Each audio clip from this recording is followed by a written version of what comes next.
জুমার নামাজের সময় বড় বিস্ফোরণ, মিনিটে মিনিটে বাড়ছে নিহতের সংখ্যা।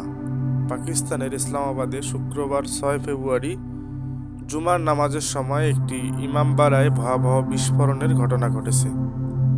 এতে তাৎক্ষণিকভাবে কমপক্ষে 15 জনের মৃত্যুর খবর পাওয়া গেছে। আহত হয়েছে বহু মানুষ। হতাহতের সংখ্যা আরও বাড়তে পারে বলেও আশঙ্কা করা হচ্ছে। স্থানীয় কর্মকর্তাদের বরাত দিয়ে এ খবর জানিয়েছে পাকিস্তানি সংবাদ মাধ্যম দ্য ডন। প্রতিবেদন অনুসারে ইসলামাবাদের তারালাই এলাকার ইমামবাড়া খাদিজাতুল কুবরায় বিস্ফোরণটি ঘটে। ঘটনার পরপরই পুলিশ ও উদ্ধারকারী দলের 1000-এরও বেশি সদস্য উদ্ধার অভিযান শুরু করে। ডন জানিয়েছে, ঘটনাস্থল থেকে পাওয়া ছবিতে দেখা যায় রক্তাক্ত মরদেহ, কার্পেট মোড়ানো মেঝেতে পড়ে আছে কাচের টুকরো, ধ্বংসাবশেষ এবং আতঙ্কিত মুসল্লিরা।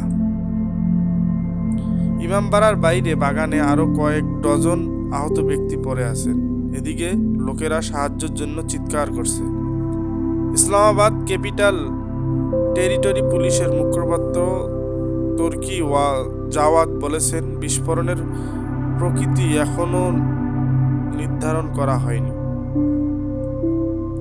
এটি আত্মঘাতী নাকি পুঁতে রাখা বোমা ছিল, ফরেনসিক দলগুলো তা নির্ধারণ করবে। ইসলামাবাদের polyclinic, Pakistan institute of medical science PIMS এবং CDA হাসপাতাল এরই মধ্যে জরুরি অবস্থা জারি করা হয়েছে। PIMS এর নির্বাহী পরিচালক ইডি নির্দেশে হাসপাতালের জরুরি অবস্থা জারি করা হয়েছে বলে দ্য ডনকে নিশ্চিত করা হয়েছে একজন মুখপাত্র। সংশ্লিষ্ট মুখপাত্র আরও বলেন, প্রধান জরুরি বিভাগ, অর্থোপেডিক বিভাগ, বার্ন সেন্টার এবং নিউরোলজি বিভাগগুলো সক্রিয় করা হয়েছে। আহতদের PIMS অ্যান্ড পলিক্লিনিক হাসপাতালে হস্তান্তর করা হয়েছে। 2025 সালে 11 নভেম্বর ইসলামাবাদের G11 এলাকায় একটি জেলা ও দায়রা আদালত ভবনের বাইরে আত্মঘাতী বিস্ফোরণের 3 মাসেও কম সময়ের মধ্যে আজকের ঘটনাটি ঘটল। ওই বিস্ফোরণে 12 জন নিহত এবং 30 জনেরও বেশি আহত হন। দর্শক, আজকের প্রতিবেদনটি এ পর্যন্তই। যদি ভালো লেগে থাকে তাহলে অবশ্যই আমাদের চ্যানেলটি সাবস্ক্রাইব করবেন।